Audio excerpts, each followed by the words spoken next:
தந்தை மகன் தூய் ஆவியின் திரியேக ஆசீர்வாதம் நம் அனைவரையும் ஆசீர்வதித்து காப்பதாக. ஆமென். கிறிஸ்துவுக்குள் பிரியமான அன்பு இறை மக்களே,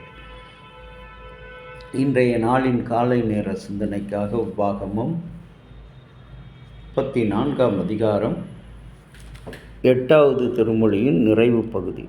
மோசே நிமித்தம் அழுது துக்கம் கொண்டாடின நாட்கள் முடிந்தன. அன்பான இறை மக்களே, மோசே மரிக்கும் பொழுது 120 வயது உடையவனாக பலத்தோடும் நல்ல கூரிய பார்வையோடும் அவன் மரித்தான். அவன் நிமித்தமாக இஸ்ரவேலர்கள் 30 நாட்கள் துக்கம் கொண்டாடினார்கள். திருமறையிலே நாம் பார்ப்பது 40 நாட்களுக்குத்தான் அதிக முக்கியத்துவம். ஆனால் இங்கே மோசே நிமித்தமாக 30 நாட்கள் துக்கம் கொண்டாடுகிறார்கள். இன்றைக்கு நம்முடைய கலாச்சாரத்தில் 40 என்ற நாளை இந்த தபசு நாட்களிலே நாம் பிரவேசிக்க இருக்கிறோம். 40 நாட்கள் பிரவேசிக்க இருக்கிற இந்த தபசு காலங்களை கர்த்தர் நமக்கு ஆசீர்வாதமாக கொடுத்திருக்கிறார். இந்த சோதனை காலங்கள் வரும் பொழுது நாம் சுகவாழ்வை விட்டுவிட்டு தூய வாழ்வுக்கு, சுகவாழ்வை விட்டுவிட்டு தூய வாழ்வுக்கு, சோதிக்கிற வாழ்வை விட்டுவிட்டு சாதிக்கிற வாழ்க்கைக்கு நம்மை ஒப்பு கொடுக்க கடவுள் அழைக்கின்றார். அவர்கள் நிமித்தமாக கொண்டாடின துக்கம், நம்முடைய துக்கமெல்லாம் முடிந்து விட்டது. இறைமகன் இயேசு தன்னுடைய பாடுகளினாலே சிலுவையிலே நம்முடைய துக்கங்களை, துயரங்களை, கண்ணீர்களை, சாபங்களை எல்லாவற்றையும் தீர்த்து முடித்தார். ஆகவே இனிமேல் நமக்கு துக்கமில்லை, எப்பொழுதும் ஆனந்தம். அவர் உயிர்த்தெழுந்த மகிழ்ச்சி, அதை விசுவாசிக்கிற நம்முடைய விசுவாச அறிக்கை, அந்த உயிர்ப்பின் மூலமாக நம்முடைய துக்கங்கள் எல்லாம், துக்க நாட்கள் எல்லாம் முடிந்து போயினது. ஆகவே தான் ஏசாயா தீர்க்கதரிசி, உன் துக்க நாட்கள் முடிந்து போகும், இனி கர்த்தரே உனக்கு நித்திய வெளிச்சம் என்று ஏசாயா 60ஆம் அதிகாரம் 20வது வசனத்தில் ஆண்டவராகிய கடவுள் சொல்கிறார். அன்பு இறை மக்களே, இன்றைக்கு கர்த்தருடைய கிருபையினாலே நாம் பிரவேசிக்கிற இந்த தபசு காலங்கள், சாம்பல் புதன், அந்த கடந்த ஆண்டு வைத்திருந்த எல்லா குருத்தோலைகளையும் நாம் எரித்து சாம்பலாக எடுத்து நம்முடைய உள்ளங்களிலே பூசிக்கொண்டு அங்கே ஆண்டவரிடத்தில் நம்முடைய பாவங்களுக்காக துக்கம் கொண்டாடுகிற நாட்கள்.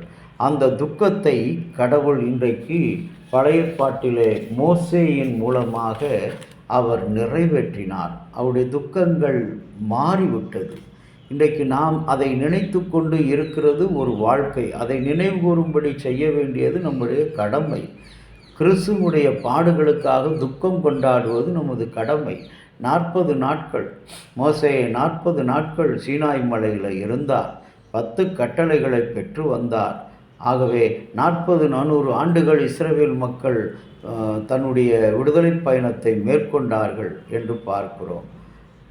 ஆதியிலே நோவாவின் காலத்தில் வெள்ளப்பெருக்கு ஏற்பட்டு 40 நாட்கள் அங்கு அவர்கள் காத்திருந்தார்கள். இன்றைக்கு மோசேயினுடைய நாட்களிலே 30 நாட்கள் துக்கம் கொண்டாடி அந்த துக்க நாட்கள் முடிந்து போகும்.